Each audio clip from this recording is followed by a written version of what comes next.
আলাইকুম। আমরা সবাই চালাক, কিন্তু প্রশ্ন হলো কতটুকু, অথবা আমরা সবাই বোকা, এখানেও প্রশ্ন কতটুকু। দেখেন, আমি আপনাকে বোকা বানাইতে পারুম একবার, দুইবার, তিনবারের সময় কিন্তু আপনি বুঝা ফেলাইবেন। আর আপনি কেন বোকা হচ্ছেন? আপনি আমাকে বিশ্বাস করছেন, বিশ্বাস করে বোকা হইতেছেন। আমি কিন্তু অপরাধী এখানে। আপনি যে বিশ্বাস করছেন এটা তো অপরাধ না, আপনি আমাকে বিশ্বাস করছেন কারণ আপনার ঈমান ঠিক আছে, আপনি মানুষ হয়ে মানুষকে বিশ্বাস করছেন। কিন্তু আমি আপনার বিশ্বাসটা ভঙ্গ করতেছি, আপনার বিশ্বাসের সুযোগ নিয়ে চাতুরতা করতেছি, বা আপনাকে বোকা বানাইতেছি, অথবা আপনাকে চোদু বানাইতেছি। বনিয়ামিন বলে না, চোদু জনতা, আমি সেই চোদু বানাচ্ছি আপনাকে। চোদু খারাপ অর্থে না ভাই, এটা হলো দেশীয় ভাষা। আমার দেশেও বলে রে হাতে কি চোদু বানাইছ তুই, চোদু মানে চোদু বনিয়ামিনের ভাষায়। দেখেন, আসলে মানুষ কিন্তু চোদু না, কিন্তু মানুষ বুঝতে পারে। হয়তো প্রথম আপনাকে বিশ্বাস করবে, দ্বিতীয়বার বিশ্বাস করবে, থার্ড টাইম যখন দেখবে যে না আপনার কথা তো ঠিক না, আপনি বেঠিকে যাচ্ছেন, তখন কিন্তু আপনাকে আর বিশ্বাস করবে না। আর বিশ্বাস না করলে মানুষে কি হয় জানেন? মানুষ 5 ফিট উপর থেকে পইরা যায় মাটিতে, মাত্র 5 ফিট উপর থেকে। গাছের থেকে পইরা মানুষ আবার সোজা হয়ে দাঁড়ায় যায়। বিল্ডিং থেকে পইরাও দেখবেন হাত পা ভাঙলো, ল্যাংড়ায় ল্যাংড়ায় হাঁটে। কিন্তু এই যে 5 ফিট বললাম, ওইখান থেকে পড়লে আর দাঁড়াইতে পারে না। সেই 5 ফিট কি জানেন?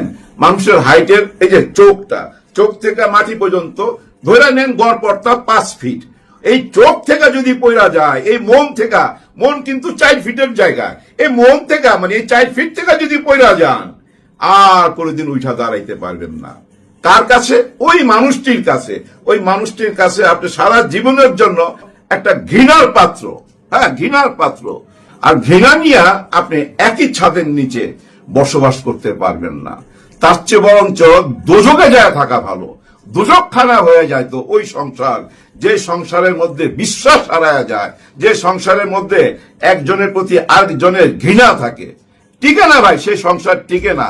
আমাদের সিনেমার একটা সংসার ছিল এরকম, আমি নাম নেব না, উনি পৃথিবীতে নাই, উনি অনেক বিখ্যাত শিল্পী। ওনার বাসায় যখনই যাইতাম, ওনার রুমে বসতে হইতো, আবার দেখতাম ওনার ওয়াইফের রুমে ওনার ওয়াইফের ফ্রেন্ডরা আসতেছে, ছেলে বন্ধু মেয়ে বন্ধু। আবার ওই অভিনেতার রুমে আমরা যে আড্ডা মারতাম, এখানেও ছেলে মেয়ে সবাই আসতেছে, আড্ডা মারতেছি। কিন্তু ওইখান থেকে এখানে দূরত্ব মাত্র 10 হাত, ওই রুম থেকে এই রুমের। কিন্তু ওদের মনের দূরত্ব ছিল হাজার হাজার মাইল, যার জন্য ওই সংসারটা টিকে নাই। আমরা যখন চলে আসতাম না, তারা যার যার রুমে ঘুমাইতো। এটাকে সংসার বলে? সংসার বলে না। যাই হোক, এতগুলো কথা কেন বললাম জানেন? আপনারা বুঝা ফেলাইছেন আমি কি ইঙ্গিত করতে চাচ্ছি। ডাক্তার জাহিদুর রহমান, হ্যাঁ ওনার নাম ডাক্তার জাহিদুর রহমান, ওনার প্রতি আমার একটা ভক্তি শ্রদ্ধা আছে। যেমন ভক্তি শ্রদ্ধা আছে আমার ইলিয়াস হোসেনের প্রতি, পিনাকি ভট্টাচার্যের প্রতি। পিনাকি ভট্টাচার্য আর ইলিয়াস হোসেন সেফ জোনে থাইকা দেশের জন্য গত 16 বছর অনেক কিছু করছে, কিন্তু সেফ জোনে ছিল।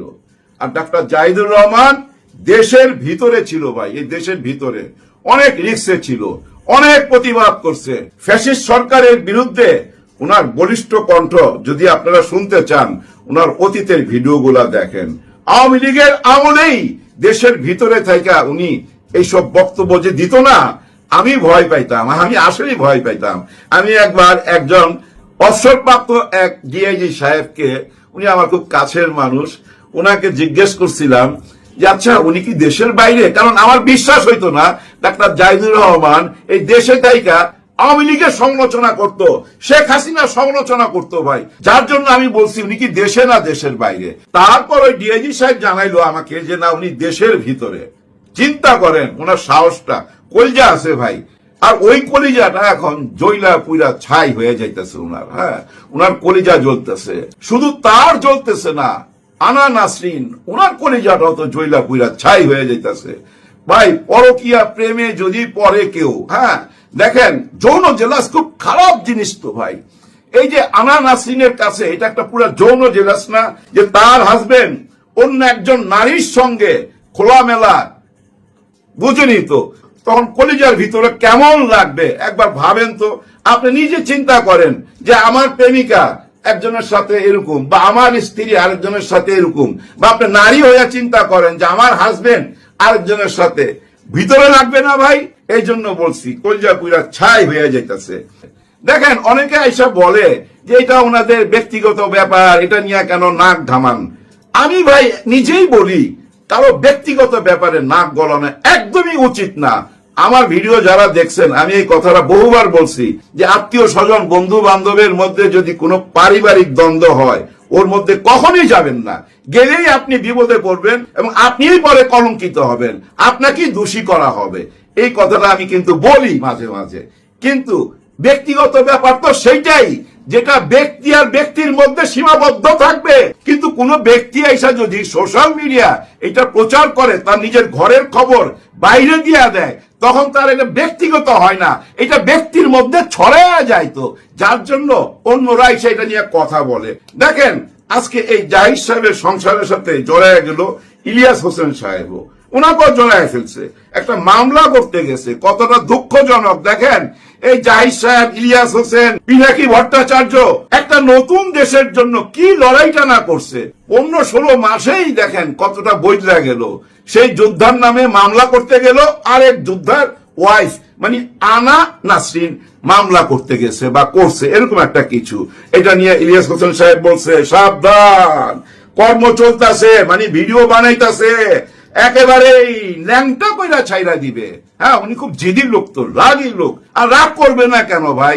ওনার কি দোষ? উনি তো ভাই এটার সাথে জড়িত না, জড়িত করছেন আপনারা।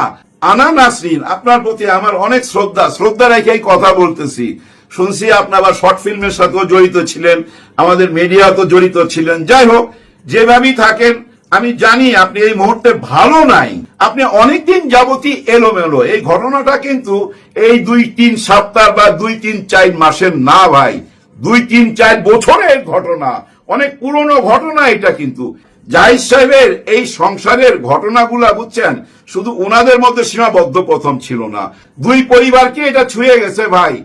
ওনাদের এই সংসারের আগুন কিন্তু নতুন কিছু না, কিন্তু এমন না যে 1 মাস 2-3 মাস আগের ঘটনা, 2-3 বছর পুরনো ঘটনা।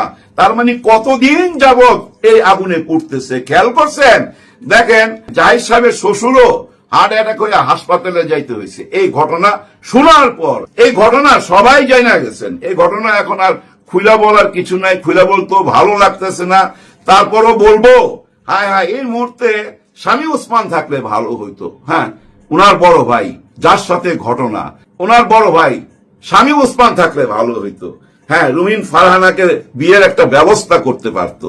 রুমিন ফারহানা সবসময় বলে রাজনীতির জন্য উনি ত্যাগ করতে করতে ঘর সংসার করে নাই, স্বামী খুঁজা পায় নাই, একজন ত্যাগী নেত্রী উনি। আর এই ত্যাগী নেত্রী এখন দেখেন কত বড় কলঙ্কের সাথে জড়িত। কোন টাইমে জড়িত, কোন টাইমে এই কলঙ্কটা প্রকাশ পাইল? যে টাইমে বিএনপি অনেক প্রশ্নের সম্মুখীন না ভাই, এত বড় একটা দল অনেকগুলো প্রশ্নের সম্মুখীন হয়ে গেছে মাঠের রাজনীতিতে। এটা তো বুঝতে পারেন, এটা নিয়ে আলোচনা করা যাবে। কিন্তু এখন যেটা নিয়ে আলোচনা করতেছি, এই জাহিদ সাহেবের এই সাংসারিক ঘটনাটার সাথে পিনাকিদা জড়াইলো, ইলিয়াস হোসেন জড়াইলো। পিনাকিদা একটা স্ট্যাটাস দিছে, ইলিয়াস হোসেন তো আবার একটা স্ট্যাটাস দিছে। আবার ওই স্ট্যাটাসটা দেখেন আনা নাসরিন শেয়ার করে। ইলিয়াস হোসেনের যে কোনো স্ট্যাটাস আনা নাসরিন তার পেজে শেয়ার করে।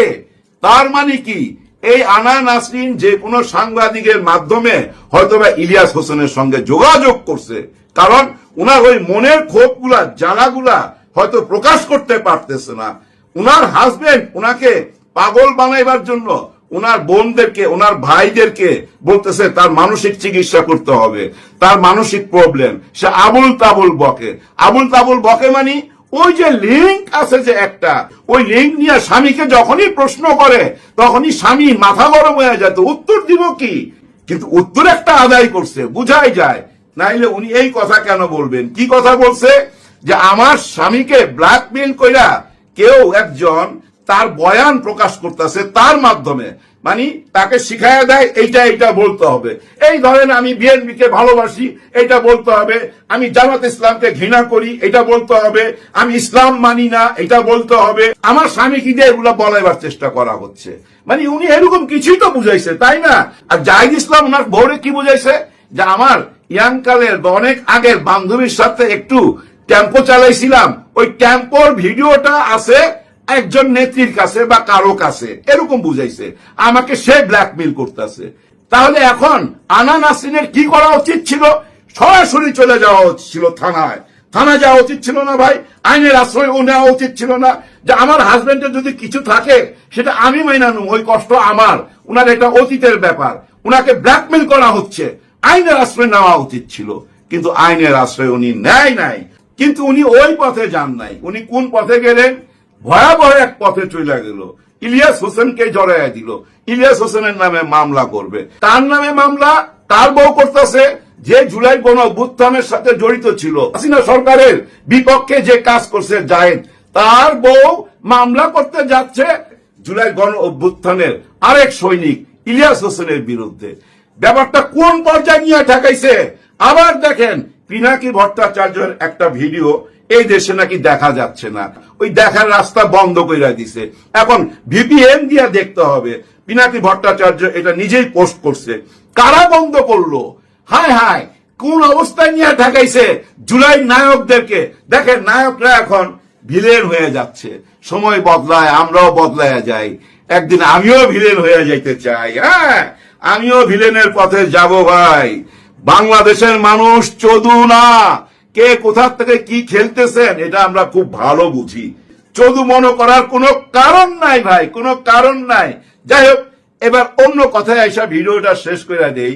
আমাদের doctor Yunus sir PR system চালু করে দিছে। হ্যাঁ, অলরেডি কিন্তু চালু। দেখেন বিএনপি থেকে 2 জন, জামাত থেকে 1 জন, এনসিপি থেকে 1 জন, বড় দল থেকে 2 জন। এটাই তো পিআর সিস্টেম।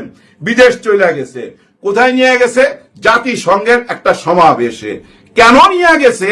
এইটা নিয়ে এখানকার বুদ্ধিজীবীরা মাঠে নাইমা পড়ছে, যে ওইখানে যায়া হাত মিলাবে, ওরা ঘুটুর করবে, নিচে নিচে টেম্পো চালাবে, ওরা ষড়যন্ত্র করতেছে, যার জন্য 3 দলকে নিয়ে বসছে বিদেশের মাটিতে। না ভাই, এগুলো হলো চোদু কথাবার্তা। দেখেন, আপনার আমার চেয়েও বড় টেনশন কার জানেন? শেখ হাসিনাকে নিয়ে, আওয়ামী লীগকে নিয়ে, ডক্টর ইউনূস স্যারের। এটা মাথায় রাখেন। 1000 না, 2000 না, কয়েক হাজার, অনেক অনেক, সারা দেশে গ্রামীণ ব্যাংকের সাইনবোর্ড আছে। উনার ব্যবসা বাণিজ্য সব এই দেশে, বিদেশে আছে কিনা জানি না। উনার তো টেনশন সবচেয়ে আগে। কেন আগে? শেখ হাসিনা তো সরাসরি বলে, এই যে মেট্রিকুলার ডিজাইনে যে আমাকে সরানো হইলো, এর হিরো হচ্ছে ডক্টর মোহাম্মদ ইউনূস স্যার। তাহলে টেনশনটা কার? টেনশনটা কার? রাজাকার বইলা যেসব রাজনীতি শুরু করছিলেন, কোথায় নিয়ে ঠেকায় আপনি যদি দেখবেন, কোথায় যায় পড়েন। হুঁশিয়ার, সবাই হুঁশিয়ার। যে যা ভাবতেছেন তা না। অনেকে আমরা বইলা ভালাই, কথায় এই যে আর্মি ক্ষমতা নিয়ে নিবে, মিলিটারি এক্ষুনি চলে আসবে। কোনদিন এসব মাথায় ঢুকায়েন না। এই দেশে এই ধরনের ঘটনা হবে না। কেন হবে না জানেন? জাতিসংঘে আমাদের দেশের আর্মি ভাইরা, আমাদের দেশের পুলিশ ভাইরা অনেকেই ভাই চাকরি করে। ওই চাকরি থেকে যে বেতনটা পায় ভাই, এখানে 10 বছর চাকরি করে ওই বেতন পাবে না। ওইখানে 2-3 বছর থাকলে যে বেতনটা পায়, ওটা দিয়া তাদের সন্তানদেরকে মানুষ করতেছে, নিজের গ্রামের বাড়ির ভাঙা বাড়িটাকে পাকা করতেছে। এটা মাথায় রাখেন। এই দেশে আর্মি কোনো ঘুডুর করলে জাতিসংঘের থেকে সবাইকে পাঠায় দিবে। আর যাদেরকে পাঠায় দিবে তাদের হাতের নিশানা তো জানেন কেমন। বিদেশের থেকে নিশানা ঠিক করে আসতেছে। ওই নিশানা কার বুকে ঠেকায় দিবে? এটা কি ভাইঙ্গা বলতে হবে? আপনি আমার সন্তানের ভবিষ্যৎ নষ্ট করে দিবেন, আমার ভবিষ্যৎ নষ্ট করে দিবেন, আমি আপনারা ছাইরা দেবো? এত ক্ষমতার লোভ কেন আপনার? এই কথাটা জিজ্ঞেস করবে না ভাই? অবশ্যই জিজ্ঞাসা করবে। বিডিআর এর হত্যাকাণ্ডের পরে কিছু ভয়েস শুনেন নাই? শেখ হাসিনার সামনে চিৎকার করতেছিল কিছু আর্মি ভাই, যে আপনি কেন আর্মি পাঠাইলেন না বলে কি যেন ছুঁড়া মারছিল। এরকম সাউন্ড পান নাই? অডিও বার্তায় পাইছেন তো, তাহলে ওটা মাথায় রাখেন। বিবেক আর বিচার করবেন। বিচার হয় ভাই বিবেক দিয়া, বিবেক ছাড়া বিচার হয় না।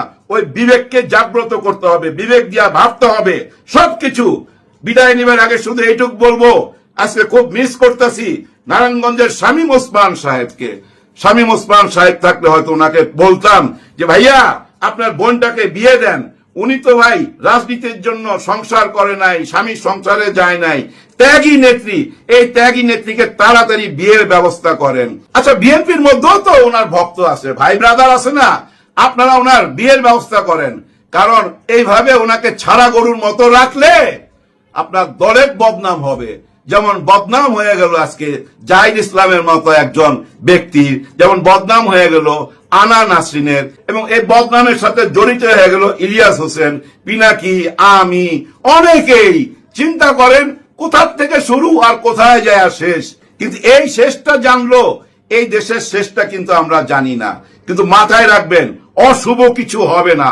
এই যে 3 দল থেকে 3 জনকে নিয়ে গেছে, কোনো গুড়ুর বুড়ুর করার জন্য না, কোনো ষড়যন্ত্র করার জন্য না, কোন রকম কিচ্ছু না ভাই। এটা কি জানেন? ওই যে বিচার, হ্যাঁ, ওই বিচার নিয়ে কথা বলবে জাতিসংঘের সাথে। 3 দলের 4 নেতাকে নিয়ে গেছে। 3 নেতা বাংলাদেশ থেকে গেছে, আরেক নেতা বিদেশ থেকে আইসা জড়িত হবে। আর বিদেশ থেকে যে আসবে সে তারেক রহমানের কোন বার্তা উনার কানের কাছে বলবে। হ্যাঁ, বিদেশ থেকে যে আসতেছে উনার কানের কাছে বলবে যে তারেক সাহেব এই কথাগুলা বলছে। আর সব কথার শেষ কথা কি জানেন? সবাই এক জায়গায় আসবে, জুলাই সনদ ঘোষণা হবে, পিআর সিস্টেম নির্বাচন হবে, বাকি সব দাবি দাওয়া মাইনা নিবে। আর মাইনা নেওয়ার জন্য সুপ্রিম কোর্ট, উচ্চ আদালতে যাইতে হবে, মহামান্য বিচারপতির কাছে যাইতে হবে, সবাইকে মিলা। তাইলে সবারই ইজ্জত রক্ষা হয়। আইন যা বলবে তাই, এই পথেই যাইতে হবে। আর না হয় হ্যাঁ আর না ভোট, বাস শেষ। ওই একই জায়গায় আসবে। এক হয় মাননীয় বিচারপতির কাছে, আর না হয় এই যে আমরা আম জনতা। এখানে মাননীয় লাগাবার দরকার নাই, আম শব্দ লাগায় দেন। আমাদের আম জনতার কাছে ভোট চাইতে হবে। আমরা কি চাই সেই পথেই দেশকে নিয়ে যাইতে হবে।